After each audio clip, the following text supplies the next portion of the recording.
Butler steps back, puts up a three. It's good! Jimmy Butler from downtown. Picked up by Butler. Butler head of the pack. Jones trailing, and Butler throws it down. Butler drives. Butler gets inside, stops, layup is good.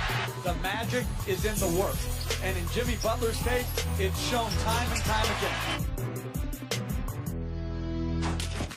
An all-star, most improved player, Jimmy Butler, is in the house from the Bulls. Thanks so much for being with us. Thank y'all for having me. Hold on. What?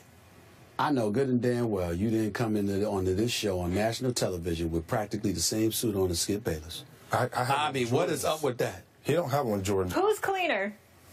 I think I got him a little bit. I'm not sure about that. The sneakers, the Jordans with that Jays shirt. Get me. I will give you that. And he asked me how many pairs of Jordans I have. I actually have 4. I just counted in my head. He's got like 400, but he works for the brand. He endorses the brand. Well, he should endorse the brand. MJ.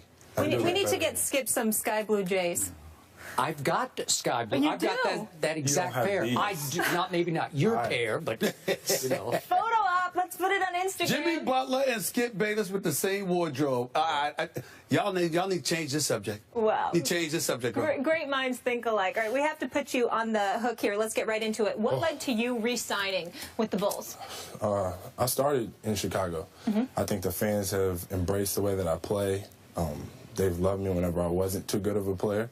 And now I guess I'm okay. I'm pretty decent. So I think it was a place for me. Incredible. Well, you're better than decent. I'm proud of you, bro. Because first of all, let's make sure we understand this. The 20-point average, you know, the 35% shooting from three-point range, the 46% shooting from the field, being an all-star, the most improved player, defending better than most in this league. But more importantly than that, you're somebody who bet on yourself. You and I were together like the first game of the season in Chicago, and this guy couldn't reach an agreement with the Chicago Bulls, so he bet on himself, and this is what happened for you. I want to know how tough this season was for you. Were you worried at all, knowing that a contract year was coming, you bet on yourself, and obviously any kind of injury or anything like that could have cost you millions of dollars? It crossed my mind, but I was so confident in the work that I put in last summer that I knew what I was capable of. I knew what I was going to do this year.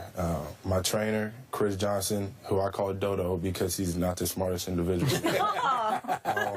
Wait, he's sitting across the floor, right? He's definitely over there. Way to go, Dodo. No. He prepared me extremely well, and he's doing the same thing this summer, and I'm still working to get better.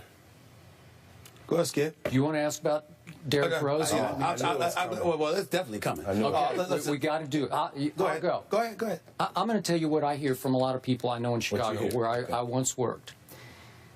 That Derrick Rose is a little threatened by you because you have emerged as, at this point in your career, maybe a little better all-around player than he is, given his knee issues, which are ongoing. And that he's just a little threatened. You've been quoted as saying you have absolutely no problem with Derrick, and I believe that 100%. But have you felt, or how much have you felt, a little friction on his part back to you? I don't think it matters. If we win, this isn't an issue. But since we lost, it's an issue. I think it gives y'all something to talk about, to tell you the truth. Okay. But if we win the championship, nobody's worried about any of that. The only reason that it came up is because we lost. I don't think we have any beef or whatever you want to call it. I think we just want to win. We didn't win, so now we're beefing. Now we have problems with each other, and I don't think that's the case. Have there been any minor incidents on his part back to you? No. Little things that he would say? No, I think he's always been supportive of me being aggressive, especially on offense. We all know that I'll be the aggressor on defense. So, I mean, from what I can tell, the guy's always been in my corner. For the record, I've never believed that for 1 second for 2 reasons. Number one, Derrick Rose's personality, that's not him. Yeah. Number two, and more importantly, the greater Jimmy Butler is, the better it is for D. Rose because it takes more pressure off of D. Rose. And we've always said for years that D. Rose needed some help at the guard spot so he could get somebody that could feed off of him and he can feed off of them and they can go from there. Based on what you saw this year, however, with Derrick Rose, how confident are you in him moving forward from a health standpoint? Because even though he had some great moments, here's my issue with Derrick Rose, the consistency. Because that last game, that when y'all didn't show up, he got outplayed by Matthew Dellavedova. That was a problem for me. And ain't no way. Matthew Dellavedova, no disrespect, I like him. He shouldn't even be mentioned in the same breath as Derrick Rose. Agreed. I don't know. I think we came out flat, and then at a certain point in time, that was the game. I don't think that's the way it's supposed to be, but I think that's what happened. I don't think there's a problem with that. I'm confident in the group of guys that we have. You know, we basically got the same team back with the addition of Bobby Portis, our new rookie. But I'm comfortable where we're at. You know, new coach, but we'll be all right. Why would you be comfortable considering how the season ended and the fact that you guys just got to the semifinals of the Eastern Conference? If a championship is the objective, the roster stays the same. What would make you feel comfortable? We're getting to know each other a lot more. Everybody didn't play together. You know, me and Derrick for the first time, really, with the addition of Powell. Everybody's in a different role. Now I think everybody understands their role. So moving forward, I think everybody's okay. Everybody's okay with me being much more aggressive on offense like I wasn't the past few seasons.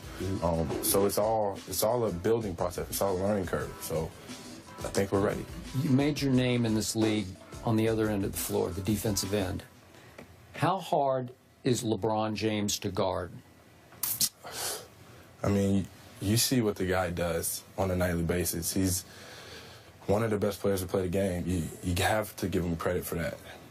But I look forward to it. I think guys respect guys that don't back down from challenges, you know, and that can guard and then go score on the other end. I just think he's a hell of a player, along with a lot of other players in this league. But he put that team on his back. He made that team go. I wanted to transition back to Chicago for a second in terms of Tom Thibodeau. I mean, he coached there the last 5 years. He's universally recognized as one of the better coaches in the NBA. Y'all won 50 games last year. You get to the semifinals of the Eastern Conference, and Tom Thibodeau is without a job. What was it like last year? Because he clearly had lame duck status attached to him as a coach, regardless of what anybody tries to deny. That was a fact, and it's proven now that he's gone. What was it like for you guys playing under him, not just last year, but in your career? What has it been like for him, playing under him? It was great for me. You know, this is my first coaching change, so it's something I haven't experienced before. I think Tibbs is really great at what he does. You know, you could talk about how everything came up that he was going to get fired after last season, but his job was still to win games. That's what he tried to do to the best of his abilities. I still have a relationship with him. I don't think that that's a problem. I mean, he was my coach for the first 4 years while I was in this league. He's a good guy, and I know he's going to be back in this league very soon. So, should the Cavs still be favored to win the East? You think I'm going to say yeah to that question? I'm just curious. I'm curious to hear what you say, because I think you're starting to come out of your shell a little bit. I think I like our chances. I don't think anybody plays this game to lose, so I can't say that the Cavs are going to win the East. I think so should you be the favorite? Of course. Why not? Okay. Why can't we be the favorite? Yes, you know why. LeBron. Yes, they have LeBron. You know why. Yes, they have LeBron. That's okay. He's been beat before. I mean, not by us, but it's possible. Anything's possible. Well, I must admit to you, let me just say it to your face. Last year, we walked into the season, and the mentality was it was about Cleveland and Chicago. Even though Atlanta came out of nowhere, I knew they weren't beating Cleveland in the Eastern Conference Finals, and they lucked up with the seeding that they had, because I felt if they faced y'all, they probably would have lost to y'all in the playoffs. Having said all of that, this is a different year. And when we talk about Cleveland, forget Cleveland. That's a given because of LeBron. They'll be there. I think Miami has eclipsed y'all. Oh, really? Has eclipsed. Yes, I said it. I said it. Okay. I mean, I know they got you, and they got Derrick Rose, and I'm a fan of Pau Gasol's. I don't know about the health of a Joakim Noah. That's a question mark. I don't know what Hoiberg is going to bring to the table, because he's replacing a great coach in Tom Thibodeau, all right? But I look at Miami. Dragic's a good pickup. D-Wade is coming back. Bosh will be healthy. Whiteside is no joke. Deng is no scrub. And I like the additions they added with rookie Justice Winslow, Gerald Green, Amari Stoudemire. I look at the Chicago Bulls, and I'm not going to lie to you. I see the same old Bulls. Y'all are tough. Y'all ain't going to back down anybody. You got a lot of heart. You ain't scared of anybody. You're going to make the playoffs. But I think Cleveland and Miami are better right now. Okay. I can't change your mind. You are who you are. I will say that. But I'm sticking with us. They got 2 Houston guys in Winslow and Gerald Green too, so that's right. That's Houston guys. That's right. Got some stuff too. Which means that's even more reason for you to be confident in them because you believe in yourself and your homeboys. Yeah. So you got 2 homeboys that's on another team. You making my point. I like my city, but Chicago's my city now. Like I've embraced it. They've embraced me. We got to take it. We have to. Listen, if you don't believe in yourself, nobody else will. Right. Clearly, we're not done. Will you stick around? I'll be here. All right. More Jimmy Butler after the break. This is First Jimmy Take Butler. From L.A. He's Cali cool right now. Kind of sound like he got a Barry White voice.